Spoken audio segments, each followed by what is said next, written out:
Hello, friends and viewers. My name is Gurpreet Kaur. I am your Ielts trainer. How are you? I think you're good. I am also fine. In today's video, we are going to talk about the 19 number cue card that is describe a time when you were really close to a wild animal. ਤੁਸੀਂ ਬਹੁਤ ਜ਼ਿਆਦਾ close ਸੀਗੇ wild animal ਦੇ. What it looked like, ਕਿਵੇਂ ਦਾ ਦਿਖਦਾ ਇਹ, where you saw it, ਕਿਤੇ ਤੁਸੀਂ ਦੇਖਿਆ ਇਹਨੂੰ, what it likes or to eat or do, ਕੀ ਕਰਦਾ ਹੈ ਤੇ ਕੀ ਖਾਂਦਾ ਹੈ, why you like it, ਕਿਉਂ ਤੁਸੀਂ ਇਹਨੂੰ ਪਸੰਦ ਕੀਤਾ।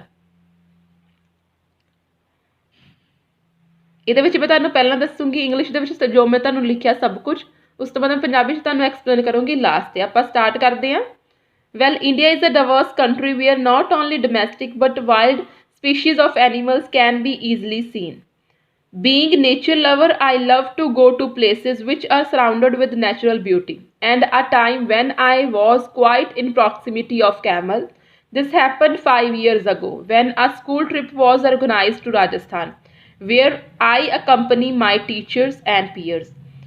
As we know that camels are indigenous to desert region, otherwise over there, I both got a chance to see this giant animal in front of my eyes, which was unbelievable experience to me, and I also enjoyed a ride on this, which was a quite unique experience to me, as sitting on the back of this animal made me feel bit uncomfortable in starting due to its height.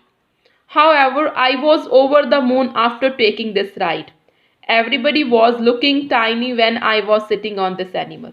Tourist guide made us familiar with so many properties of camel, like it has a body part called hump, which it utilizes to store water and food. Therefore, it survives in sand without having both for a number of days.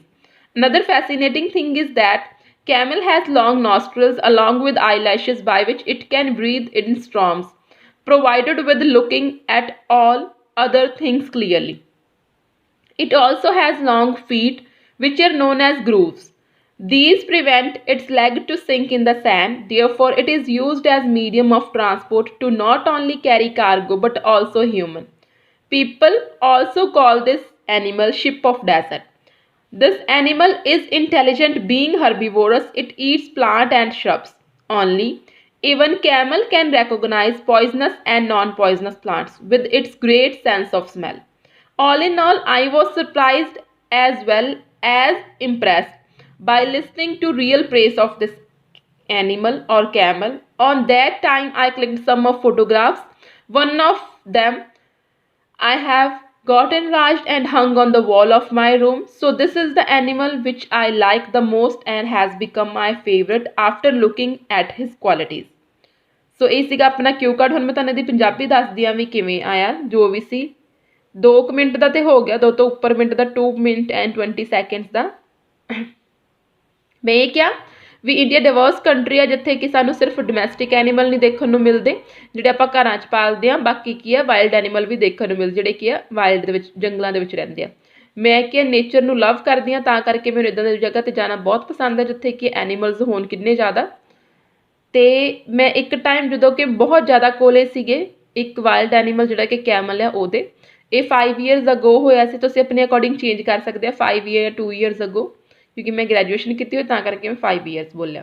5 years ago van ਆ school trip ਵਾਜ਼ ਔਰਗਨਾਈਜ਼ਡ, ਜਦੋਂ school trip organise ਕੀਤਾ ਗਿਆ ਸੀ ਰਾਜਸਥਾਨ ਨੂੰ, ਉਦੋਂ ਮੈਂ ਕੀ ਆ ਆਪਣੇ teachers ਅਤੇ ਕਲਾਸਮੇਟਸ ਦੇ ਨਾਲ ਗਈ ਸੀ, ਪੀਅਰਸ ਜਿਹਨੂੰ ਕਿ ਕਲਾਸਮੇਟਸ ਕਹਿੰਦੇ ਆ। ਜਿਹੜਾ ਇਹ ਐਨੀਮਲ ਆ ਇਹ ਕੀ ਇੰਡੀਜੀਨੀਅਸ ਆ, ਮਤਲਬ ਰਹਿੰਦਾ ਆ ਜ਼ਿਆਦਾਤਰ ਡੈਜ਼ਰਟ ਏਰੀਆ ਦੇ ਵਿੱਚ। ਓਵਰ ਦੇਅਰ ਮੈਂ ਸਿਰਫ ਇਸ ਐਨੀਮਲ ਨੂੰ ਦੇਖਿਆ ਹੀ ਨਹੀਂ ਆਪਣੇ ਅੱਖਾਂ ਦੇ ਸਾਹਮਣੇ, ਜਿਹੜਾ ਕਿ ਬਹੁਤ ਵਧੀਆ ਐਕਸਪੀਰੀਅੰਸ ਸੀ, ਅਨਬਲੀਵੇਬਲ ਸੀ ਮੇਰੇ ਲਈ। ਪਰ ਮੈਂ ਇਹਦੇ 'ਤੇ ਰਾਈਡ ਵੀ ਲਈ ਜਿਹੜਾ ਕਿ ਯੂਨੀਕ ਸੀਗਾ ਮੇਰੇ ਲਈ, ਕਿਉਂਕਿ ਇਹਦੀ ਬੈਕ ਦੇ ਉੱਤੇ ਬੈਠਣਾ, ਕਿਉਂਕਿ ਇਹ ਇੰਨਾ ਵੱਡਾ ਜਾਇੰਟ ਐਨੀਮਲ ਆ, ਅਨਫੋਰਗੈਟੇਬਲ ਸੀ। ਕਿਉਂਕਿ ਪਹਿਲਾਂ ਤਾਂ ਮੈਨੂੰ ਡਰ ਲੱਗੀ ਕਿਉਂਕਿ ਇਹਦੇ 'ਤੇ ਹਾਈਟ ਜ਼ਿਆਦਾ ਹੁੰਦੀ ਆ, ਪਰ ਉਸ ਤੋਂ ਬਾਅਦ ਜਦੋਂ ਕੀ ਆ ਮੈਂ ਇਹਦੇ 'ਤੇ ਬੈਠੀ ਫਿਰ ਮੈਨੂੰ ਬਹੁਤ ਵਧੀਆ ਫੀਲ ਆਈ। ਅਤੇ ਇਹਦਾ ਕੀ ਆ ਇੱਥੇ ਜਦੋਂ ਬੈਠ ਕੇ ਮੈਨੂੰ ਸਭ ਕੁਝ ਛੋਟਾ ਛੋਟਾ ਲੱਗ ਰਿਹਾ ਸੀ ਕਿਉਂਕਿ ਵੱਡਾ ਸੀਗਾ ਐਨੀਮਲ ਇਹ। ਅਤੇ ਟੂਰਿਸਟ ਗਾਈਡ ਸੀਗਾ, ਉਹਨੇ ਸਾਨੂੰ ਇਹਦੇ ਫੀਚਰਸ ਬਾਰੇ ਦੱਸਿਆ, ਇਹਦੀ ਪ੍ਰੋਪਰਟੀਜ਼ ਬਾਰੇ ਦੱਸਿਆ ਵੀ ਇਹਦਾ ਕੀ ਬੋਡੀ ਪਾਰਟ ਜਿਹਨੂੰ ਕਿ ਹੰਪ ਕਹਿੰਦੇ ਆ, ਜਿੱਥੇ ਕੀ ਇਹ ਪਾਣੀ 'ਤੇ ਇਹਦਾ ਫੂਡ ਸਟੋਰ ਕਰਦਾ ਕਿੰਨੇ ਦਿਨਾਂ ਤੱਕ ਸਰਵਾਈਵ ਕਰਨ ਦੇ ਲਈ। ਦੂਜਾ ਕੀ ਆ ਥਿੰਗ ਜਿਹੜੇ ਕਿ ਕੈਮਲ ਆ ਉਹਦੇ ਨੋਸਟ੍ਰਿਲਸ ਜਿਹੜੀਆਂ ਹੁੰਦੀਆਂ ਉਹ ਬਹੁਤ ਵੱਡੀਆਂ ਹੁੰਦੀਆਂ, ਆਈਲੈਸ਼ਿਸ ਵੀ ਵੱਡੀਆਂ ਹੁੰਦੀਆਂ, ਤਾਂ ਕਰਕੇ ਜਿਹੜਾ ਕਿ ਸਟਰੋਮ ਦੀ ਏਅਰ ਆ ਉਹਦੇ ਜੋ ਝੱਖੜ ਵਗੈਰਾ ਚੱਲਦੇ ਆ ਉਹਦੇ 'ਤੇ ਉਦੋਂ ਨਹੀਂ ਇਹਦੇ ਅੱਖਾਂ 'ਚ ਪੈਂਦੀ ਹੈਗੀ ਤੇ ਨਾ ਹੀ ਨੱਕ ਦੇ ਵਿੱਚ ਜਾਂਦੀ, ਤਾਂ ਕਿ ਉਹ ਸਰਵਾਈਵ ਕਰ ਸਕਦਾ ਚੰਗੇ ਤਰੀਕੇ ਦੇ ਨਾਲ। ਤੇ ਇਹਦੇ ਕੀ ਜਿਹੜੇ ਫੀਟ ਹੁੰਦੇ ਆ ਉਹਨਾਂ ਨੂੰ ਗਰੂਵਸ ਕਿਹਾ ਜਾਂਦਾ, ਜਿਹੜੇ ਕਿ ਸਿੰਕ ਨਹੀਂ ਹੁੰਦੇ ਡੈਜ਼ਰਟ ਦੇ ਵਿੱਚ, ਸੈਂਡ ਦੇ ਵਿੱਚ, ਤਾਂ ਕਰਕੇ ਇਹਨੂੰ ਮੀਡੀਅਮ ਜਿਹੜਾ ਟਰਾਂਸਪੋਰਟ ਦਾ ਮੀਡੀਅਮ ਯੂਜ਼ ਕੀਤਾ ਜਾਂਦਾ, ਕਿਉਂਕਿ ਉੱਥੇ ਕਾਰਾਂ ਵਗੈਰਾ ਨਹੀਂ ਜਾਂਦੀਆਂ। ਤੇ ਇਹਨੂੰ ਸ਼ਿਪ ਆਫ ਡੈਜ਼ਰਟ ਵੀ ਕਿਹਾ ਜਾਂਦਾ ਹੈ। ਇਹ ਐਨੀਮਲ ਇੰਨਾ ਕੁ ਇੰਟੈਲੀਜੈਂਟ ਆ ਕਿ ਸਿਰਫ ਹਰਬਸ ਹੀ ਖਾਂਦਾ, ਜਿਵੇਂ ਸ਼ਰਬਸ ਹੋ ਗਏ, ਝਾੜੀਆਂ ਵਗੈਰਾ ਹੀ ਖਾਂਦਾ ਆ। ਤੇ ਇਹ ਕੀ ਆ, ਉਹਦੇ ਵਿੱਚ ਵੀ ਰੈਕੋਗਨਾਈਜ਼ ਕਰ ਸਕਦਾ, ਕਿਉਂਕਿ ਇਹਦੀ ਸੈਂਸ ਆਫ ਸਮੈਲ ਬਹੁਤ ਵਧੀਆ ਆ, ਵੀ ਇਹ ਰੈਕੋਗਨਾਈਜ਼ ਕਰ ਸਕਦਾ ਵੀ ਕਿਹੜਾ ਪਲਾਂਟ ਪੋਇਜ਼ਨਸ ਆ, ਕਿਹੜਾ ਜ਼ਹਿਰੀਲਾ, ਕਿਹੜਾ ਨਹੀਂ ਜ਼ਹਿਰੀਲਾ। ਤੇ ਇਹ ਸਾਰੀਆਂ ਚੀਜ਼ਾਂ ਨੇ ਮੈਨੂੰ ਸਰਪ੍ਰਾਈਜ਼ ਵੀ ਕੀਤਾ ਤੇ ਮੈਨੂੰ ਇੰਪ੍ਰੈਸ ਵੀ ਕੀਤਾ, ਕਿਉਂਕਿ ਸਭ ਕੁਝ ਮੈਂ ਆਪਣੀ ਰੀਅਲ ਪ੍ਰੇਸ ਸੀਗੀ ਇਹਦੀ, ਕੋਈ ਫੇਕ ਨਹੀਂ ਸੀ, ਰੀਅਲ ਦੇ ਵਿੱਚ ਇਹ ਸਭ ਚੀਜ਼ਾਂ ਹੁੰਦੀਆਂ। ਤੇ ਮੈਂ ਉੱਥੇ ਫੋਟੋਜ਼ ਵੀ ਕਾਫੀ ਕਲਿੱਕ ਕੀਤੀਆਂ, ਜਿਹੜੀ ਕਿ ਇਹਨਾਂ ਚੋਂ ਇੱਕ ਜਿਹੜੀ ਕਿ ਆ ਮੈਂ ਹੈਂਗ ਕੀਤੀ ਹੋਈ ਵਾਲ ਤੇ ਵੱਡੀ ਕਰਾ ਕੇ। ਤੇ ਇਹ ਜਿਹੜਾ ਐਨੀਮਲ ਜਿਹਨੂੰ ਮੈਂ ਬਹੁਤ ਪਸੰਦ ਕਰਦੀ ਹਾਂ, ਤੇ ਮੈਂ ਅੱਗੇ ਵੀ ਚਾਂਸ ਦੇਖਣਾ ਚਾਹੂੰਗੀ ਕਿ ਜਦੋਂ ਵੀ ਮੈਨੂੰ ਮਿਲਦਾ ਹੈ ਮੈਂ ਇਹਦੇ ਉੱਤੇ ਬੈਠਣ ਦਾ, ਰਾਈਡ ਕਰਨ ਦਾ ਮੌਕਾ ਨਹੀਂ ਛੱਡੂੰਗੀ। ਸੋ ਇਹ ਸੀਗਾ ਆਪਣਾ ਕਿਊ ਕਾਰਡ। ਜੇ ਤੁਹਾਨੂੰ ਵਧੀਆ ਲੱਗਿਆ ਤੇ ਇਹਨੂੰ ਲਾਈਕ ਕਰ ਦਿਓ, ਵੀਡੀਓ ਨੂੰ ਨਾਲ ਦੇ ਨਾਲ ਸ਼ੇਅਰ ਕਰ ਦਿਓ, ਚੈਨਲ ਨੂੰ ਸਬਸਕ੍ਰਾਈਬ ਕਰਕੇ ਬੈਲ ਆਈਕਨ ਪ੍ਰੈਸ ਕਰ ਲਓ, ਤਾਂ ਕਿ ਮੈਂ ਜਦੋਂ ਵੀ ਕੋਈ ਨਵੀਂ ਵੀਡੀਓ ਅਪਲੋਡ ਕਰਾਂ ਤੁਹਾਨੂੰ ਨੋਟੀਫਿਕੇਸ਼ਨ ਮਿਲ ਜੇ। ਜੇ ਤੁਸੀਂ ਪ੍ਰੀਵੀਅਸ ਵੀਡੀਓਜ਼ ਦੇਖਣੀਆਂ ਤਾਂ ਲਿੰਕ ਮੈਂ ਡਿਸਕ੍ਰਿਪਸ਼ਨ ਬਾਕਸ ਵਿੱਚ ਦਿੱਤਾ ਹੋਇਆ, ਪਲੇਲਿਸਟ ਵਿੱਚ ਜਾ ਕੇ ਤੁਸੀਂ ਸਾਰੀਆਂ ਵੀਡੀਓਜ਼ ਦੇਖ ਸਕਦੇ ਆ ਕਿਊ ਕਾਰਡਸ ਦੀਆਂ। ਤੁਸੀਂ ਮੈਨੂੰ ਆਪਣਾ ਟਾਈਮ ਦਿੱਤਾ, ਇਹਦੇ ਲਈ I am very Glade. Also thanks for your time and have a nice day guys.